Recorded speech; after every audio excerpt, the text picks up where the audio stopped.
Hello friends, good morning.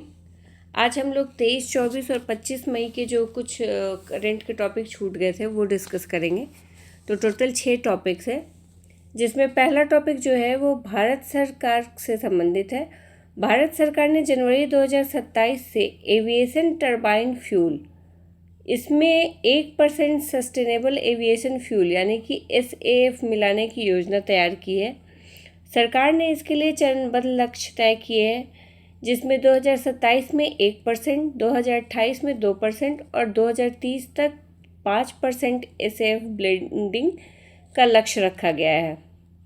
शुरुआत में ये जो व्यवस्था है ये अंतर्राष्ट्रीय उड़ानों पर लागू की जाएगी और सस्टेनेबल एविएशन फ्यूल जो होता है ये कम कार्बन उत्सर्जन वाला विमान ईंधन होता है, जिसका उपयोग हवाई जहाज संचालन में किया जाता है और इसका उद्देश्य विमानन क्षेत्र से होने वाले कार्बन उत्सर्जन को कम करना और पर्यावरण अनुकूल हवाई परिवहन को बढ़ावा देना है। भारत में SAF की अनुमानित मांग जो है वो वर्ष 2027 में 62,000 टन, 2028 में 1,30,000 टन और 2030 तक लगभग 3,80,000 टन रहने का अनुमान है।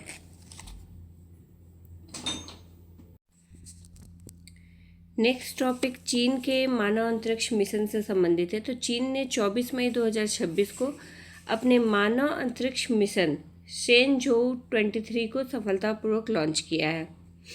ये मिशन उत्तर पश्चिम चीन के जिउक्वान लॉन्च सेंटर से लॉन्च किया गया है और ये लॉन्ग मार्च 2F रॉकेट के जरिए इसको भेजा गया है। लॉन्च के लगभग 3.5 घंटे बाद 25 मई 2026 को ये यान चीन के तियांगोंग स्पेस स्टेशन से सफलतापूर्वक जुड़ गया था। और ये जो शेनझोउ 23 मिशन है ये एक 3 सदस्यीय दल शामिल है इसमें। तो 3 अंतरिक्ष यात्रियों का दल शामिल है इसमें और ये मिशन तियांगोंग स्पेस स्टेशन पर वैज्ञानिक अनुसंधान और स्टेशन संचालन से जुड़े कार्यों के लिए भेजा गया है। तियांगोंग जो है ये चीन का मॉड्यूलर स्पेस स्टेशन है, जिसे दीर्घकालिक मानव अंतरिक्ष अभियानों के लिए विकसित किया गया है। चीन ने लक्ष्य रखा है कि वर्ष 2030 तक मानव को चंद्रमा पर उतारेगा और इसी लक्ष्य की दिशा में उसने इस मानव अंतरिक्ष मिशन को लॉन्च किया है। नेक्स्ट टॉपिक रांची में आयोजित 29वीं नेशनल सीनियर एथलेटिक्स फेडरेशन प्रतियोगिता 2026 से संबंधित है। तो इसमें भारतीय एथलीटों ने बड़ी उपलब्धि हासिल की है। 24 मई 2026 को देव मीना और कुलदीप कुमार ने पुरुष पोल वॉल्ट में संयुक्त रूप से 5.45 मीटर की ऊंचाई पार कर नया विश्व रिकॉर्ड बनाया है, राष्ट्रीय रिकॉर्ड बनाया है नया। तो ये कौन सा खेल होता है? तो इसमें एक डंडे की सहायता से एक ऊंची रस्सी को पार किया जाता है, तो इसी को पोल वॉल्ट कहते हैं। तो इसमें देव मीना और कुलदीप कुमार दोनों ने 5.45 मीटर की ऊंचाई को पार किया है। पहले भारत में पुरुष पोल वॉल्ट का राष्ट्रीय रिकॉर्ड जो था वो 5.41 मीटर का था, जो कुलदीप कुमार के नाम पे दर्ज था। अब इसको प्रतियोगिता में पहले देव मीना ने 5.42 मीटर की छलांग लगाकर नया रिकॉर्ड बनाया है। उसके बाद कुलदीप कुमार ने 5.45 मीटर की ऊंचाई पार कर रिकॉर्ड अपने नाम कर लिया और कुछ ही समय बाद देव मीना ने भी 5.45 मीटर की सफल छलांग लगाई और दोनों खिलाड़ियों ने संयुक्त राष्ट्रीय रिकॉर्ड बनाया है। लेकिन एथलेटिक्स का जो काउंटबैक नियम होता है उसके अनुसार देव मीना को स्वर्ण पदक मिला और कुलदीप कुमार को रजत पदक मिला। ये तो ऊंचाई तो दोनों ने पार की है, लेकिन एथलेटिक्स के कुछ नियम होते हैं, तो उस नियम के अनुसार देव मीना को स्वर्ण पदक मिला है और कुलदीप कुमार को रजत पदक। नेक्स्ट टॉपिक नगोया प्रोटोकॉल से संबंधित है। तो भारत ने नगोया प्रोटोकॉल के तहत internationally recognised certificates of compliance जारी करने में विश्व स्तर पर पहला स्थान हासिल किया है।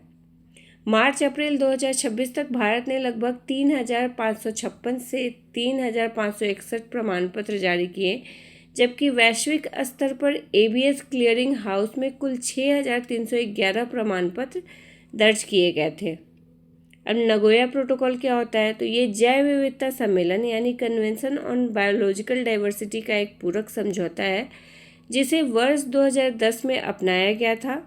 और एबीएस क्लियरिंग हाउस एक अंतर्राष्ट्रीय मंच होता है जहां सदस्य देश एक्सेस एंड बेनिफिट शेयरिंग से जुड़ी सूचनाएं साझा करते हैं। आईआरसीसी यानी कि internationally recognised certificates of compliance ऐसे आधिकारिक दस्तावेज होते हैं जो ये प्रमाणित करते हैं कि आनुवांशिक संसाधनों के उपयोग से पहले प्रायर इन्फॉर्म्ड कंसेंट प्राप्त किया गया है और म्यूचुअली एग्रीड टर्म्स तय किए गए हैं। तो भारत ने ये आईआरसीसी जारी करने में विश्व स्तर पर पहला स्थान प्राप्त कर लिया है।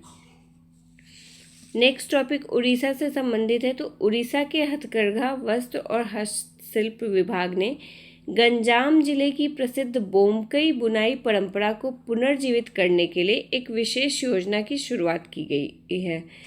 क्या नाम दिया गया है इस योजना को? तो revival of languishing products cotton Bomkai sari.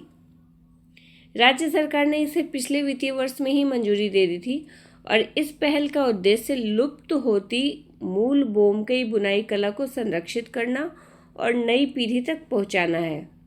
बोमकई sari जो है वो उड़ीसा की पारंपरिक हथकरघा कला का एक महत्वपूर्ण हिस्सा मानी जाती है और इसका संबंध गंजाम जिले के बोमकई गांव से है जहां इस विशेष शैली की शुरुआत हुई थी। बोमकई साड़ियों की पहचान उसके सुंदर पारंपरिक डिजाइन, जटिल बॉर्डर और विशिष्ट रंग संयोजन के लिए किया जाता है और ये साड़ी जो है इसको भारत के भौगोलिक संकेतक अधिनियम यानी कि जीआई एक्ट के तहत भी पंजीकृत किया गया है। राज्य सरकार इस योजना के तहत पारंपरिक डिज़ाइन, मोटिव और मूल रंग संयोजन का दस्तावेजीकरण करेगी और इसके साथ ही नई पीढ़ी के बुनकरों को मूल बोमकई बुनाई तकनीक का प्रशिक्षण भी दिया जाएगा। 23 मई 2026 तक बोमकई गांव में केवल 2 परिवार ऐसे हैं जो बोमकई बुनाई परंपरा को जीवित रखे हुए हैं।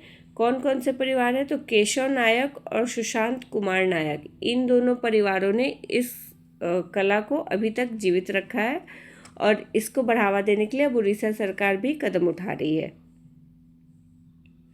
नेक्स्ट टॉपिक भी नेशनल सीनियर एथलेटिक्स फेडरेशन प्रतियोगिता से संबंधित है। तो इसमें भारतीय एथलेटिक्स गुरविंदर सिंह ने पुरुषों की 100 मीटर दौड़ में 10.09 सेकंड में एक नया रिकॉर्ड बनाया है। वो आधिकारिक रूप से 10.10 सेकंड में से कम समय में दौड़ को पूरा करने वाले पहले भारतीय एथलेटिक बन गए हैं और 100 metre sprint track and field की सबसे प्रतिष्ठित प्रतियोगिताओं में से एक मानी जाती है। गुरविंदर सिंह ने स्वर्ण पदक जीता जबकि 10.20 सेकंड के समय के साथ अनिमेश कुजूर ने दूसरा स्थान प्राप्त किया है और 10.29 सेकंड के समय के साथ प्रमोद ने तीसरा स्थान प्राप्त किया है।